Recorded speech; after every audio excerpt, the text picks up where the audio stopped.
Student, मैं अतुल धाकड़ YouTube के इस वीडियो लेक्चर पर आज आपके सामने डिस्कस करूंगा thermal engineering and gas dynamics subject के एक और मोस्ट इंपोर्टेंट टॉपिक के बारे में, जिसका नाम है Mach number. It is a part of gas dynamics subject, ठीक है। और it is a very important topic for your university exam point of view as well as ISRO exam point of view. तो स्पेशली इसरो में इस topic से, जैसे मैंने बताया आपको, 1 से 2 नंबर के क्वेश्चंस बैठते हैं और इस पूरी यूनिट से कम 7 से 8 नंबर के क्वेश्चन आपके बन जाएंगे जो इसरो की एग्ज़ाम कर रहे हैं PSC के लिए। और आपकी यूनिवर्सिटी एग्जाम में तो ये क्वेश्चन आता ही है। तो मैक कौन क्या होता है इसको हम समझेंगे। उससे पहले मैं आपको इसी से जुड़े हुए कुछ चीज़ें बताऊंगा, अलग अलग कंडीशन, उसके बाद हम मैक कौन की कंडीशन समझेंगे। तो इसको टॉपिक को पढ़ने से पहले आपको प्रेशर वेव के बारे में मालूम होना चाहिए और मैक नंबर क्या होता है। तो इसके लिए ऑलरेडी मैंने 2 वीडियो लेक्चर अपलोड कर रखे हैं, उनको देखिए, उनको समझिए, उसके बाद इस टॉपिक को पढ़िए। मैंने आपको जितना भी हुआ है अच्छा कंटेंट प्रोवाइड करने की कोशिश की है, ठीक है। तो लाइक करना ना भूलें और कमेंट ज़रूर कीजिए। तो जैसा कि मैंने आपको बताया था, प्रेशर वेव या सोनिक वेव क्या होता है। सोनिक वेव मींस कोई भी बॉडी जो है साउंड के फॉर्म में जो वेव्स निकालती है, अपने बॉडी जो है इमिट आप बाहर की तरफ फेंकती है, तो उसको हम बोलते हैं सोनिक वेव, जिसकी कुछ वेवलेंथ्स वगैरह भी होती हैं, है ना, लैम्डा जिसे हम बोलते हैं। ऐसे ही अगर हम फ्लूइड्स की बात करें तो वो प्रेशर वेव के फॉर्म में निकलता है, ठीक है। जैसे कि अगर कोई फ्लूइड है, फ्लूइड पे आप प्रेशर डालो, प्रेशर डालने पे वो क्या करेगा, एक लहर की तरह इस टाइप से ट्रैवल करेगा और कंप्रेस होगा, तो उसे हम प्रेशर वेव बोलते हैं, ठीक है। अब ये जो प्रेशर वेव है और सोनिक वेव है, ये प्रोपोगेट होते हैं। प्रोपोगेट मतलब उनके चारों ओर जो कोई बॉडी है या फ्लूइड जो मीडियम है, फ्लूइड में हम जो भी कंपोनेंट्स ले रहे हैं, उसके चारों ओर जो है उसका डिस्ट्रीब्यूशन किस टाइप से होता है, उसको ही जनरली, उसी की स्टडी करने को हम मैक कौन से भी डिफाइन करते हैं। जनरली उसी की स्टडी को हम जनरली आप बोल सकते हो कि ये जो मैक है या गैस डायनेमिक्स में जो सोनिक वेव का जो फ्लो होता है, उसको हम इसी की स्टडी के माध्यम से करते हैं। तो हम एक एक कंडीशन को समझते हैं और उसके बाद मैक कौन पर आते हैं। If may be noted that the sonic wave या pressure wave front in a stationary fluid, ठीक है। अगर कोई ये जो सोनिक वेव है और या मैं बात करूँ ये प्रेशर वेव है, कोई स्टेशनरी फ्लूइड है, must spherical and come out from sources of sound. तो जैसा कि ये कोई ऑब्जेक्ट है, ये फिक्स है अपनी पोजीशन पे और इससे साउंड निकल रहा है, ठीक है। तो सोनिक वेव्स निकल रही हैं, उनकी वेलोसिटी मैंने माना कि c है और जो ऑब्जेक्ट है उसकी वेलोसिटी 0 है, क्योंकि देखो इसकी तो कुछ वेलोसिटी होगी, है ना, और इसकी वेलोसिटी 0 होगी क्योंकि ये रेस्ट कंडीशन में है। सोर्सेस जो साउंड सोर्सेस है वो रेस्ट कंडीशन में। तो अब इसकी अगर मैं बात करूं इस कंडीशन की, ये तो रेस्ट कंडीशन में है, तो प्रेशर वेव और सोनिक वेव सर्कुलर या स्पेरिकल इन शेप में हो जाएगा, ठीक है। लेकिन अगर हम बात करें कि जो sound sources is also moving, मतलब जो बॉडी है अगर वो मूविंग वाली हो, तो उस केस में जो प्रेशर वेव है या साउंड वेव जो है उसका डिस्ट्रीब्यूशन कैसे होता है, उसकी स्टडी करना है। तो जैसे कि इससे पहले मैं आपको बताया था कि मैक नंबर क्या होता है, it is a ratio of speed of object upon speed of sound, ठीक है। और इसके कंपैरिजन से हम जनरली किसी भी प्लेन की या किसी भी आप ऑब्जेक्ट की जो कि फ्लोइंग कर रहा है उसकी स्पीड को निकाल सकते हो। मैंने डिटेल में इससे पहले वीडियो लेक्चर बता रखा है। तो केस 2 में क्या है, केस 1 तो समझ में आ गया, ये फिक्स कंडीशन में है। उससे जैसे कि हम एक तालाब में पानी भरा हुआ, उसमें आप पत्थर फेंकते हो, तो पत्थर फेंकने से ये वेव्स डेवलप होती हैं उसमें, तो उस टाइप का जो है वेव्स की हम स्टडी कर रहे हैं। जब कोई बॉडी जो है वो चलती है तो उसमें साउंड क्रिएट होता है, तो वो वेव का प्रोपोगेशन कैसे होता है बॉडी के चारों ओर, उस प्रोपोगेशन को समझ गए आप और उस वेव की आपने वेलोसिटी निकाल ली, तो we can find out easily speed of जो है किसी ऑब्जेक्ट की स्पीड निकाल सकते हैं हम। तो जैसे कि केस 2 है, केस 2 में क्या है, जैसे कि मैंने आपको 3 केस बताए थे। जब m की वैल्यू लेस देन 1 होती है तब हमारा सबसोनिक फ्लो मिलता है। उसके बाद m की वैल्यू 1 के इक्वल होती है तो सोनिक फ्लो, और m से ज़्यादा होती है ना, m की वैल्यू जो है 1 से ज़्यादा होगी तो वो होगा सुपरसोनिक फ्लो। और सुपरसोनिक फ्लो में ही हम मैक कौन की स्टडी करते हैं, मैक जो टर्म है वो आता है। तो जैसा कि इसको तुम देखें, कोई बॉडी है ये यहाँ पर इस टाइप से ट्रैवल कर रहा है, तो इस केस में होगा क्या, साउंड सोर्सेस इज मूविंग, इसमें साउंड सोर्सेस मूव करेगा। If the sound source is moving और if the fluid is set in motion, sound sources is also moving या फ्लूइड, उसमें जो भी फ्लूइड है is also moving, the wave front would no longer appear to be spherical. तो जो wave front होगा वो जनरली स्पेरिकल शेप में लॉन्गर नहीं होगा, यहाँ पे होगा, उसके बाद पीछे जाके वो इस टाइप से डिस्ट्रीब्यूट हो जाएगा, ठीक है, टू अ स्टेशनरी ऑब्जर्वर। कोई स्टेशनरी अगर ऑब्जर्वर है या नीचे कोई ऑब्जर्वर खड़ा हुआ है तो इस टाइप से वो है डिस्ट्रीब्यूट हो जाएगा। मतलब क्या होगा, यहाँ पे तो स्पेरिकल बनेगा, स्पेरिकल होते हुए इस टाइप से वो फिर इस टाइप से लंबे फॉर्म में वो चला जाएगा, ठीक है। तो इस टाइप से इसमें वेव्स क्रिएट होती हैं, किसके लिए, सबसोनिक फ्लो के अंदर। तो ये इस टाइप से भी इसका फ्लो होता है जनरली, ऐसे होगा, यहाँ पर सर्कुलर बनेगा और सर्कुलर बनने के बाद इस टाइप से पीछे की तरफ लॉन्गिट्यूडिनल वेव में चला जाएगा। तो यहाँ पर आप देख रहे होगे ये पीछे बिहाइंड वेव लेंथ लॉन्ग होती है इसमें और आगे की वेव लेंथ कम हो जाती है, ठीक है। तो ये किसके लिए, स्पेशली सबसोनिक फ्लो के लिए, ठीक है। सबसोनिक फ्लो की अगर अब हम बात करें, ये फ्लो जो है ये किस टाइप से होता है, तो इसमें शॉक जो बनता है वो होता है बॉब, इसको बोलते हैं, इस टाइप का शॉक डेवलप होता है इसके अंदर। और आगे जो है ये आपका कोई ऑब्जेक्ट जो है स्टेशनरी ऑब्जेक्ट है, तो इससे होके अगर पास होगा तो उसको एक साउंड सुनाई देगा। या नीचे कोई ऑब्जेक्ट खड़ा हुआ है यहाँ पर कोई ग्राउंड पर, तो उसको जो है एक साउंड जनरली वो उसको कैच कर पाएगा। जैसे कि हम देखते हैं कमर्शियल जो हमारे व्हीकल्स होते हैं वो जब हम ऊपर से निकलते हैं तो हमें साउंड सुनाई देता है, तो उसमें उस कंडीशन में वो सबसोनिक फ्लो में फ्लो होते हैं। क्यों होते हैं? क्योंकि उनकी स्पीड कम होती है। जैसे मैंने बताया था 1225 किलोमीटर पर हावर्स में वो चलते हैं, लेकिन अगर हम बात करें सबसोनिक की तो वो बहुत फास्ट चलते हैं, जिसके कारण उसकी साउंड जो है वो हमें सुनाई नहीं देती है। एक ये भी कंडीशन है, ठीक है। तो होप आपको ये सेकंड कंडीशन समझ में आ गई होगी, जो कि सबसोनिक फ्लो के लिए, जिसमें m की वैल्यू लेस देन 1 है। m की वैल्यू लेस देन 1 है, इसका ये मतलब है कि c की वैल्यू ज़्यादा है, v की वैल्यू आपकी क्या है, कम है, ठीक है।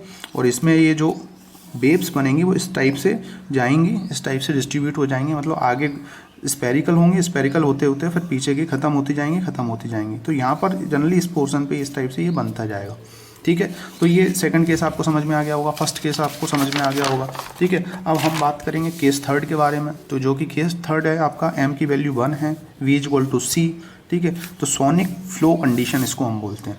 इसमें क्या होगा, इसमें जनरली आप देखोगे दोनों चीज़ें सेम हैं, तो यहीं पे ये दोनों चीज़ें आ जाएंगी स्टार्टिंग पॉइंट में, जो फ्रंट है ना उसका वहीं पे आ जाएंगे। In this case the position of object, या जो प्रोजेक्टाइल हम इसे बोलते हैं, is always at the position of wave front created by it. जहाँ से वेव फ्रंट जो क्रिएट हो रहा है वहीं पे रहेंगी, ठीक है। और इस रेंज में जो भी व्यक्ति आएगा नीचे, अगर ग्राउंड पे आएगा तो उसको भी साउंड सुनाई देगा, ठीक है। तो दोनों में ये अंतर है। उसमें आपका क्या अंतर था, उसमें आपका जो है अलग अलग सर्कुलर फॉर्म में बन रहा था और स्पेरिकल शेप में जाके वहाँ पीछे टूट जा रहा था जो वेव्स हैं।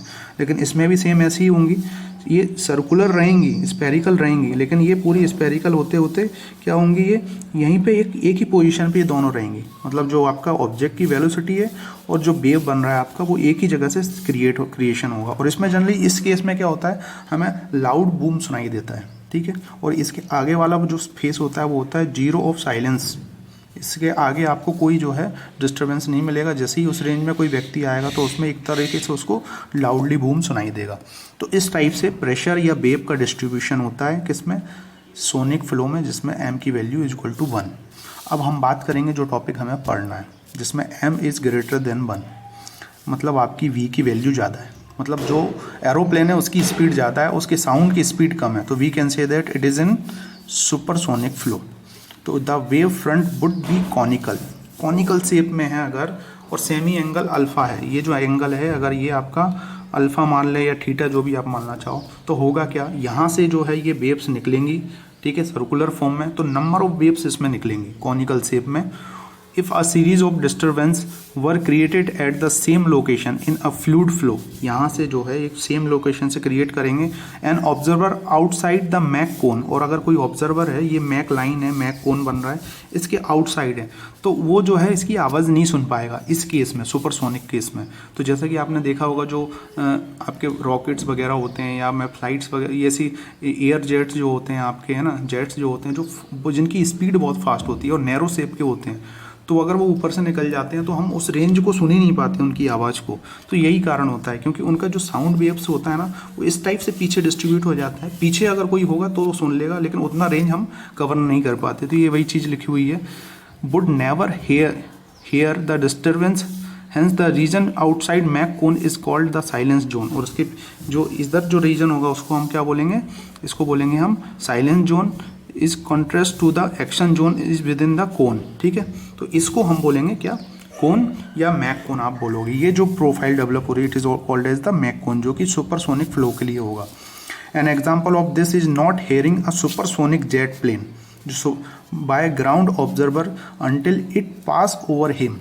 It is also a very important line, जैसे कि मैंने अभी बताया था। तो सुपरसोनिक फ्लो की जो आवाज़ है, जो वेव्स बन रही है, वो ह्यूमन तक नहीं आ पाती हैं, उनकी भी एक रेंज होती है उड़ाने की, इनकी भी कुछ हाइट्स होती है, ठीक है, और जो कमर्शियल व्हीकल होती है वो कम स्पीड पे चलती है, लेकिन वो उसकी जो साउंड है वो हम सुन सकते हैं, वी कैन हियर ईजिली, ठीक है, इसकी हम जो है नहीं सुन सकते। तो यही हमें, ये सब चीज़ें ही हमें क्या बताता है, मैक नंबर बताता है, यही चीज़ें हमें स्पीड के मेजरमेंट को बताता है। आप समझ जाओगे वो स्पीड बहुत फास्ट है उसकी, मतलब उसमें जो वेव्स का जो सर्कुलेशन हो रहा है वो बहुत पीछे की तरफ जा रहा होगा। वी कैन से इस टाइप का इमेजिनेशन जो है, इस टाइप का हम फ्लो को देख सकते हैं, जिसकी स्टडी हम फ्लूइड डायनेमिक्स जो है CFD पे एनालिसिस कर सकते हैं। तो जैसा कि मैक कोन का एक और मैं आपको इसमें इंपोर्टेंट डेफिनेशन बताऊंगा और उसके बाद इसका फॉर्मूला, फिर उसके बाद इसको फिनिश करते हैं। तो ये जो फॉर्मूला था ये क्या था, वेलोसिटी ऑफ साउंड का, ये मैक नंबर का फॉर्मूला है, जिन्हें नहीं देखा है। ये 3 तरीके से फ्लो मैंने आपको बता रखे हैं। ये आपको मैं डेफिनेशन एक और बता देता हूँ अगर आपको नहीं समझ में आई हो तो। When an object fly faster than the speed of sound, जब कोई ऑब्जेक्ट जो है वो जाता है हवा में जो उसकी स्पीड ऑफ साउंड से फास्टर, तो वो सुपरसोनिक रेंज में होता है, जिसमें m is greater than 1। The wave disturbed by the body spread outwards at the speed of sound. तो जो वेव डिस्टर्ब करेंगी, मतलब जो वेव बनेंगी, जो स्पीड ऑफ साउंड या साउंड जो बनेंगी हमारी, वो क्या करेंगी, उस बॉडी के स्पेयर चारों ओर होके इस टाइप से सर्कुलर होके वो निकल जाएंगे कॉनिकल शेप में, ठीक है, लोकल स्पीड ऑफ साउंड जो है उसके रिस्पेक्ट में। तो local speed of sound is dependent upon the temperature and pressure, ये जो है डिपेंड करता है आपका प्रेशर एंड टेम्परेचर पे। The wave front is supersonic, ये वही लाइन लिखी हुई है, अगर वेव फ्रंट जो है आपका सुपरसोनिक है या कॉनिकल शेप में है तो वो क्या इस टाइप से स्पेयर्ड होके उसके चारों ओर से निकल जाएंगे। ये कंडीशन कब होगी, ये कंडीशन आपकी जब होगी जब आपका स्पीड ऑफ जो साउंड है वो कम होगी और ऑब्जेक्ट की साउंड ज़्यादा होगी। तो ये वही चीज़ लिखा हुआ है। उसके बाद thus we will get a conical shape, तो इस कंडीशन में हम जो वेव्स जो है उसका एक कॉनिकल शेप प्रोड्यूस करेंगे या बनेगा विथ स्पेरिकल वेव फ्रंट, है ना, और उसका जो फ्रंट होगा वो स्पेरिकल शेप में होगा। The cone enclosed by the 2 tangent, और जब हम इनको इनक्लोज करेंगे, अगर इन पर हम जो टेंजेंट डालेंगे इस टाइप से, जैसे कि सर्कल होता है उससे टेंजेंट ड्रॉ करेंगे, तो हमें जो वेव फ्रंट है वो फैमिलियर और सर्कुलर, ये जो है सर्कल का फैमिलियर है जनरली, इज़ द मैक कोन। तो इससे हमें एक प्रोफाइल जनरेट होगी, उस प्रोफाइल को हम बोलेंगे मैक कोन, ठीक है। तो सुपरसोनिक में इस टाइप का फ्लो होता है। अगर इस रेंज में आप खड़े हो तो आपको आवाज़ सुनाई नहीं देगी पीछे की तरफ, उस रेंज में आप आ ही नहीं पा रहे हो, ठीक है। और जितने भी फाइटर प्लेन्स हैं, जेट प्लेन्स हैं, जिनकी स्पीड ज़्यादा होती है, जो नैरो होते हैं जनरली, वहाँ पर इनका यूज़ करते हैं मोस्टली। तो होप आपको ये समझ में आ गया होगा। अब इसका एक फार्मूला और बता देता हूँ और उसके बाद इस यूनिट को फिनिश करते हैं। जैसे कि देखते हैं, it observe in moving with, कोई ऑब्जेक्ट है is moving with velocity v and disturbance velocity c। Disturbance velocity कौन सी होती है, साउंड वेलोसिटी, जो कि उसके डिस्टर्ब कर रहा है। Then at any given time, कोई टाइम है उसके रिस्पेक्ट में अगर हम देखें, disturbance would have travel ct, मतलब c जो है वो आपका ये हो गया डिस्टर्बेंस वेलोसिटी, t हो गया टाइम, तो ये हो गया इतना डिस्टेंस कवर किया, और object would have travel vt।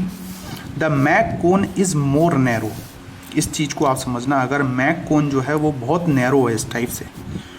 As the speed of craft increase, जब बहुत ज़्यादा नैरो होगा तो इस जो क्राफ्ट की स्पीड है वो बहुत ज़्यादा फास्ट होगी, ये चीज़ याद रखना आप। इसी के अकॉर्डिंग जो है हम एरोडाइनमिक्स जो सब्जेक्ट है उसकी स्टडी करते हैं। Half the angle of Mach cone is the Mach angle, ये जो है आपका इस एंगल को हम बात करते हैं, ये होता है आपका मैक एंगल, और इसकी वैल्यू हम निकालते हैं थीटा की, क्योंकि ये जो एंगल है, जो वेव्स जो प्रोपोगेट्स हो रही हैं उसका एंगल आपको निकालना पड़ेगा ना।